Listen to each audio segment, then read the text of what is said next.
Hello दोस्तों, कैसे हैं आप सब। राजस्थान एजुकेशन में आपका फिर से स्वागत है। तो दोस्तों, आज का अपना टॉपिक है राजस्थान प्रदेश की प्रमुख जनजातियाँ। तो चलिए शुरू करते हैं आज का पहला प्रश्न। आज का पहला प्रश्न है, 2011 की जनगणना के अनुसार सर्वाधिक भील जनजाति की संख्या किस जिले की है। ऑप्शन ए है उदयपुर, बी है धौलपुर, सी है बांसवाड़ा और डी है जैसलमेर। तो दोस्तों, 2011 की जनगणना के अनुसार सर्वाधिक भील जनजाति की संख्या है वह बांसवाड़ा में है। बांसवाड़ा में भील जनजाति की संख्या है वह है 13,39,679। तो ऑप्शन सी इसका सही आंसर होगा। अगला प्रश्न है, 2011 की जनगणना के अनुसार सबसे न्यूनतम जनसंख्या किस जिले की है। सबसे न्यूनतम जनसंख्या बतानी है आपको। ऑप्शन ए है सिरोही, बी है धौलपुर, सी है बांसवाड़ा और डी है हनुमानगढ़। तो दोस्तों, 2011 की जनगणना के अनुसार सबसे न्यूनतम जनसंख्या है वह है धौलपुर जिले की। ऑप्शन बी इसका सही आंसर होगा। अगला प्रश्न है, राजस्थान में सर्वाधिक मीणा जनजाति किस जिले में निवास करती है। ऑप्शन ए है अजमेर, बी है बीकानेर, सी है बांसवाड़ा और डी है उदयपुर। तो दोस्तों, राजस्थान में सर्वाधिक मीणा जनजाति है वह उदयपुर और जयपुर जिले में निवास करती है। तो ऑप्शन डी इसका सही आंसर होगा। अब बढ़ते हैं अगले प्रश्न की ओर। अगला प्रश्न है, राज्य की तीसरी प्रमुख जनजाति है। ऑप्शन ए है भील, बी है मीणा, सी है सहरिया और डी है गरासिया। तो दोस्तों, राज्य की तीसरी प्रमुख जनजाति है वह है गरासिया। ऑप्शन डी इसका सही आंसर होगा। अब बढ़ते हैं अगले प्रश्न की ओर। अगला प्रश्न है, गरासिया जनजाति सर्वाधिक कहाँ निवास करती है। ऑप्शन ए है भीलवाड़ा, ऑप्शन बी है चित्तौड़गढ़, ऑप्शन सी है उदयपुर और ऑप्शन डी है आबू रोड सिरोही। तो दोस्तों, गरासिया जनजाति है वो सर्वाधिक आबू रोड सिरोही में निवास करती है। ऑप्शन डी इसका सही आंसर होगा। अगला प्रश्न है, सबसे शिक्षित जनजातियों में प्रथम स्थान किस जनजाति का है।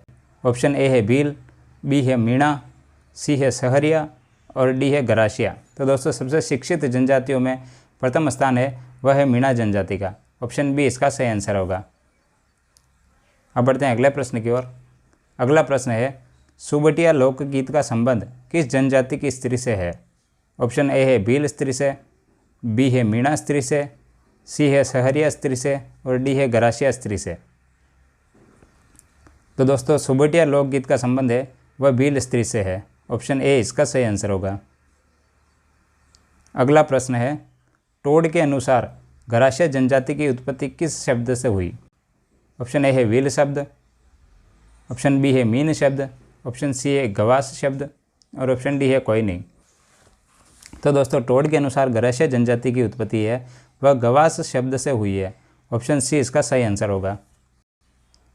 अगला प्रश्न है, एकमात्र जनजाति जिसमें सर्वाधिक लव मैरिज या प्रेम विवाह होते हैं। ऑप्शन ए है मीणा, ऑप्शन बी है गरासिया, ऑप्शन सी है सहरिया और ऑप्शन डी है सांसी। तो दोस्तों, एकमात्र जनजाति जिसमें सर्वाधिक लव मैरिज या प्रेम विवाह होते हैं वह है गरासिया। ऑप्शन बी इसका सही आंसर होगा। अब बढ़ते हैं अगले प्रश्न की ओर। अगला प्रश्न है, भील किस शब्द को सुनकर खुश होते हैं। ऑप्शन ए है कांडा, ऑप्शन बी है पाड़ा, ऑप्शन सी है पोड़ा और ऑप्शन डी है भील। तो दोस्तों, भील पाड़ा शब्द को सुनकर खुश होते हैं। ऑप्शन बी इसका सही आंसर होगा। अब बढ़ते हैं अगले प्रश्न की ओर। अगला प्रश्न है, मीणा जनजाति मुख्यतः कितने वर्गों में बटी है। ऑप्शन ए है 4 वर्ग, ऑप्शन बी है 6 वर्ग, ऑप्शन सी है 2 वर्ग और ऑप्शन डी है 3 वर्ग। तो दोस्तों, मीणा जनजाति है वह मुख्यतः 2 वर्गों में बटी हुई है। ऑप्शन सी इसका सही आंसर होगा। अब बढ़ते हैं अगले प्रश्न की ओर। अगला प्रश्न है, गरासिया जनजाति का प्रमुख त्यौहार है। ऑप्शन ए है रक्षाबंधन, ऑप्शन बी है होली, ऑप्शन सी है दीपावली और ऑप्शन डी है जन्माष्टमी। तो दोस्तों, गरासिया जनजाति का प्रमुख त्यौहार है वह है होली। ऑप्शन बी इसका सही आंसर होगा। अगला प्रश्न है, राजस्थान के कौन से जिले में सर्वाधिक जनजातियां हैं। ऑप्शन ए है उदयपुर, बी है हनुमानगढ़, सी है जयपुर और डी है बांसवाड़ा। तो दोस्तों, राजस्थान के बांसवाड़ा जिले में सर्वाधिक जनजातियां हैं। ऑप्शन डी इसका सही आंसर होगा। अगला प्रश्न है, भील जनजाति का मुख्य खाद्यान्न है। ऑप्शन ए है बाजरा, ऑप्शन बी है मक्का, ऑप्शन सी है ज्वार और ऑप्शन डी है गेहूँ। तो दोस्तों, भील जनजाति का मुख्य खाद्यान्न है वह है मक्का। ऑप्शन बी इसका सही आंसर होगा। अगला प्रश्न है, भील जनजाति स्वयं को किसकी संतान मानते हैं? ऑप्शन ए है अम्बे माता, ऑप्शन बी है महादेव अथवा मुंडा, ऑप्शन सी है भूरिया बाबा और ऑप्शन डी है परशुराम जी। तो दोस्तों भील जनजाति स्वयं को महादेव अथवा मुंडा की संतान मानते हैं। ऑप्शन बी इसका सही आंसर होगा।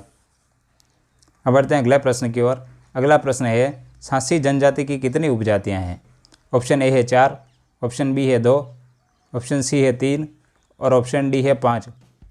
तो दोस्तों सांसी जनजाति की कुल 2 उपजातियां हैं। ऑप्शन बी इसका सही आंसर होगा। अब बढ़ते हैं अगले प्रश्न की ओर। अगला प्रश्न है सहरिया जनजाति के मुखिया को क्या कहा जाता है? ऑप्शन ए है गवास, ऑप्शन बी है सर्वेंट, ऑप्शन सी है कोतवाल और ऑप्शन डी है गमेती। तो दोस्तों सहरिया जनजाति के मुखिया को कोतवाल कहा जाता है। ऑप्शन सी इसका सही आंसर होगा। अगला प्रश्न है भील जनजाति के छोटे गांव को कहते हैं? ऑप्शन ए है गमेती, ऑप्शन बी है फला, ऑप्शन सी है टापरा और ऑप्शन डी है गांव। तो दोस्तों भील जनजाति के छोटे गांव को फला कहा जाता है। ऑप्शन बी इसका सही आंसर होगा। अब बढ़ते हैं अगले प्रश्न की ओर। अगला प्रश्न है मीणा पुराण किस मुनि द्वारा लिखी गई है? ऑप्शन ए है तुलसीदास, ऑप्शन बी है वाल्मीकि और ऑप्शन सी है मुनि मगर सागर और ऑप्शन डी है इनमें से कोई नहीं। तो दोस्तों मीणा पुराण है वो मुनि मगर सागर द्वारा लिखी गई है। ऑप्शन सी इसका सही आंसर होगा। अब बढ़ते हैं अगले प्रश्न की ओर। अगला प्रश्न है घरासिया जनजाति किस स्थान को पवित्र मानते हैं? ऑप्शन ए है नौ चौकीपाल, ऑप्शन बी है नक्की झील, ऑप्शन सी है सांबर झील और ऑप्शन डी है फतेह सागर झील। तो दोस्तों घरासिया जनजाति है वह नक्की झील को पवित्र मानते हैं। ऑप्शन सी इसका सही आंसर होगा।